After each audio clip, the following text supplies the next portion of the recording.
My name is my name, Jonathan Eric. That's your real name? Real name is Jonathan Eric Pereira, and my stage name is Jonathan Eric. I used to go by, when I first started rapping out here in Hazleton, when I was like 13, 14, I used to go by JP the Rapper, way before Chance the Rapper. This is no like shots at him, but this is like 2007, 2008, and I did that because everybody knows me as JP. Like if you ask your brother, you say Jonathan, he's gonna be like, who? Like, oh no, JP. And he's gonna be like, from the rap, he's gonna, my name is actually more JP than it actually is Jonathan Eric. Like more people know me as that. But what happened with that JP the Rapper was I had a MySpace page and I wanted to separate my MySpace page, my personal one, from my music. So it's JP here, and JP the Rapper, the music page. And it just took off as I started putting out music. A few years later, I had started trying to call myself John Blaze, and it was cool. But I don't know if you're into Wu-Tang, but Method Man, one of his monikers was John Blaze. So I'm like, I don't want to make it too confusing. And JP just sounded like a little too simple. And then you already got Jay-Z. So I'm like, damn, what the fuck can I do? And I'm like, yo, Jonathan Eric is a pretty sweet name. Like I always liked how my name sounded, even though I didn't use it like that. So I just say, yo, like, because my music, there's no gimmicks behind it. There's not like, I'm not fronting on anything. Like, you know, what you see is what you get. What you hear is what it is. You know, it sounds exactly how it looks. So Jonathan Eric with a K, ERIK, JONATHANERIK. So now that you tell us about your past, like what about your future? What do you see your future at now? For sure, man. The music, bro. I've been more motivated than ever. You know, this year I suffered a big loss. My grandmother transitioned. She passed away in April. Sorry to hear that. I appreciate it. It was her time for sure. But April 8th, 2021, it's like, yo, you know, after I decompressed a little bit and just going through the motions, I'm like, yo, what I want to do? Like, you know, yeah, you want to get money, and I've invested in stuff before, and I've been here and I've done that and do like little things to get money. But it's like, yo, what's really going to make me happy is the music. And it don't only stop with the music, but right now the main goal is the music. I know I'm not going to be making music for the rest of my life, but that's my way in. I know how to work in front of a camera. I know how to talk to people. I know how to make good music. I know that for a fact. I've only gotten better, but from there, I'm able to expand. I have ideas for TV shows, movies. Like it really goes on to like something way bigger than me, and I'm trying to create like a lot of opportunity for me and my family. That's what's up, man. Can you tell us a little? Let's go backwards a little bit now. Since how long you been in the music and scene? Out here since I was 13, 14 years old. Since I moved out here, like 15 years. So you've been rapping that long? Yeah. 13. So you said Biggie was popping at that time? When I was 30, I'm not that old. You're not that old? That was gonna say, that was my time. Yeah, no. I was just. You mentioned Biggie, I was like, man, he can't be from my age. Well, I'm one of 9. You feel me? I got 9 older brothers and sisters. My oldest sister, my second oldest sister, who I grew up with when I lived with my mother. On my mother's side, I have one sister on my mother's side, and then the rest of the 8 are on my father's side. But she's 16 years older than me. So me growing up, like, that's what I remember. And she would put me on to shit like that. She was really good friends with Redman growing up as well, too. You got to meet him? He was like on a first name basis in my household. Like, he would call my mom, oh, Francia, like, how you doing? Like, I've been to his house before. She had actually... She knows a lot of people. Like she was out there and doing her thing, and she met a lot of people, and that's what I was like. I have close relationships with like people who produced on Jay-Z's Reasonable Doubt. Like they're like family. My nephew's father, one of her children, his father is Ski Beats, and he produced that Presidents for Jay-Z and a few other things as well. Wow, you've been pretty close to people that have been successful. That must feel pretty good. It feels like it's almost destiny. But to answer your question, in 07, who was popping was Wayne, bro. Wayne. I remember listening to Wayne and really trying to hone my skills. It was like, for me, it was like Wayne, Ross, Kanye, Jeezy. When you say Wayne now, the Carter, which Carter you talking about? Before the Carter 3, when he was doing all these mixtapes, like after, like right before Carter 2 came out, I remember listening to Carter 2, and that shit was so fucking potent, and you know, shit like Money on My Mind and Oh my God, there's so much grown man on there. I was so funny because I remember listening to Grown Man when I was like 14, 15 years old and being like, yo, this shit is so ill.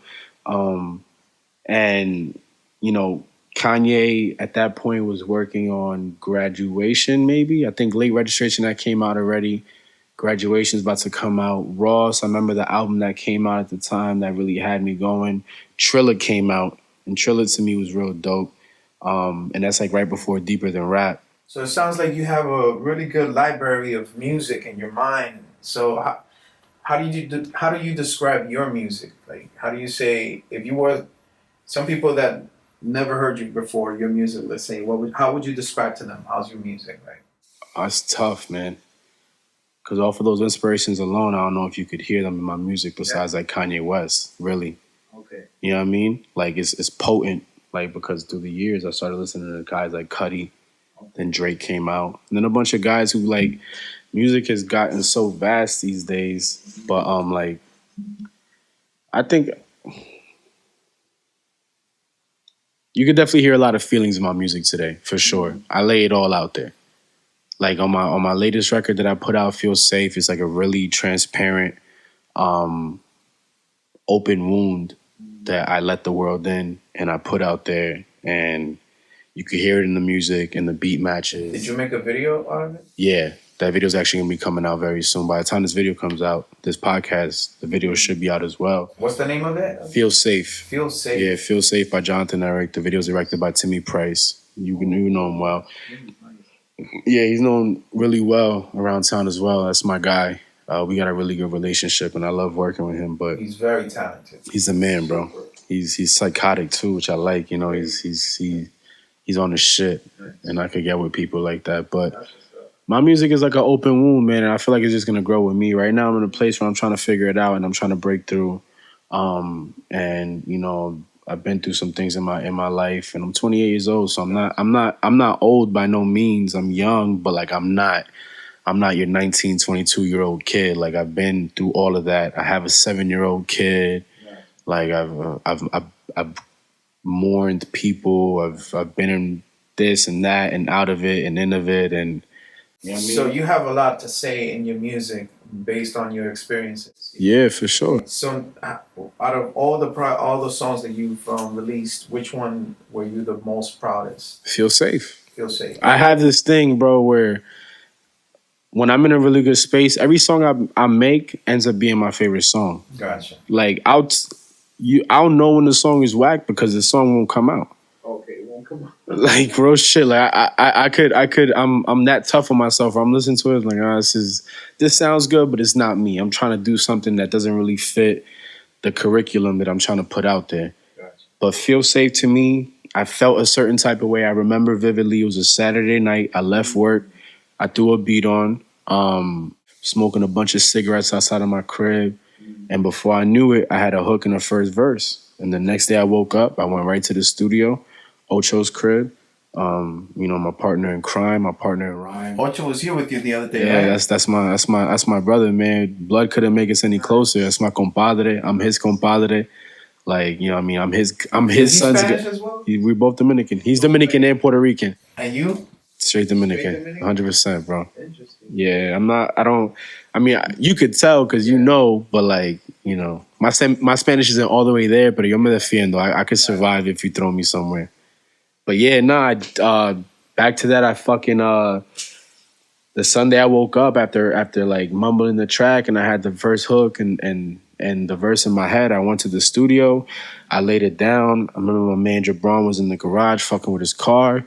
He poked his head in the studio. He's like, yo, I don't know what you're going through, but that's it right there. And I said, yes. Gotcha. I'm glad you feel it because I do too. That's what's up. You know what I mean? Can't wait to hear that song. Yeah.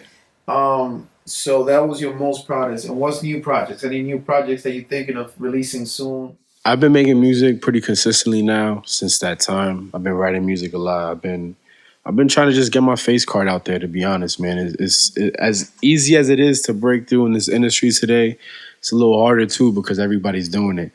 So I'm just trying to show everybody why I think I'm the guy who's going to do something. And why I know I'm trying to be more impeccable with my word. but why I know I'm that guy and why I know it's gonna click for me and my people. For me, Ocho Showa, for P Walker, for my son 500K. Like I feel like So there's a crew of you guys then. yeah, me and Ocho, we're in a group. Okay. AOK, Rebels Without a Cause. Like we used to rap together. We do rap together, but when we rap together, it's the Rebels Without a Cause. But we have a label, a company, a brand called AOK, the Art of Cooling. But Showa has his own thing. But we still like these are my friends in real life. These are friends who used to come over to my crib and kiss my grandmother on the cheek and go up to my room and we smoke weed and me making noise and being loud. Same thing with them in their houses. Me, Vic, Showa, 500. Like we've all been doing this for more than 10 years. But like I know if they got something going on and they kick the door down, they're gonna be like, "Yo, we out." And if I do, it's like, "Yo, no fuimo, like we in here, let's go." You know what I'm saying?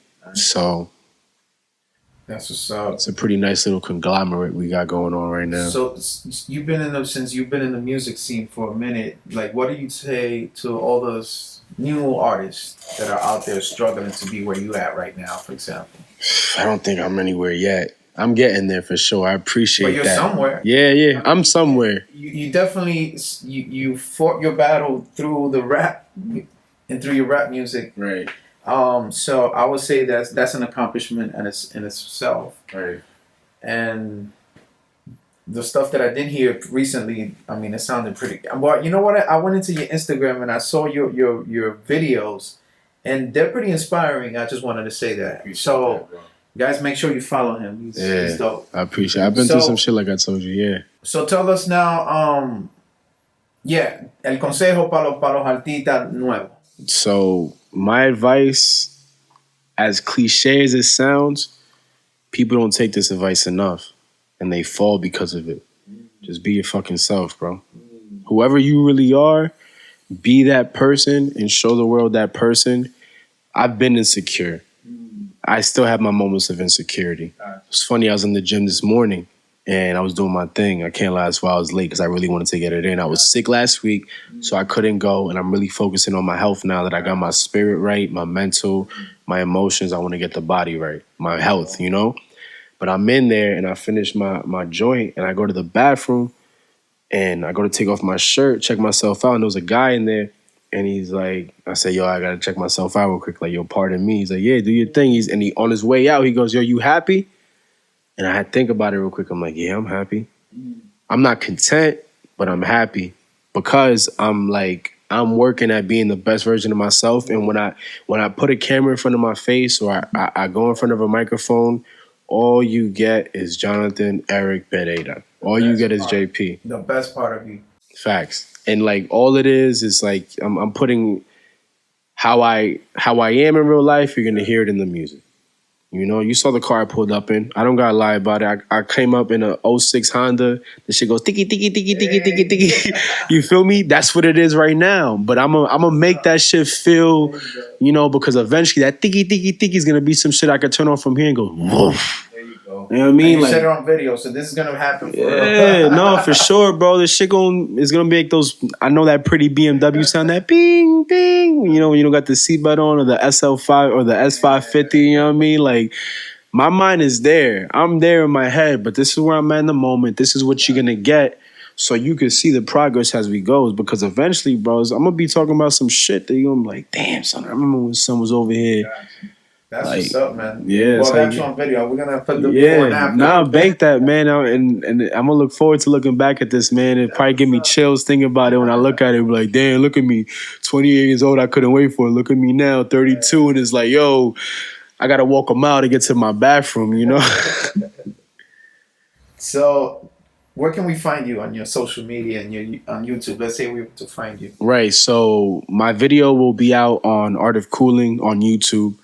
ARTOFKOOLIN, all one word. That's on YouTube.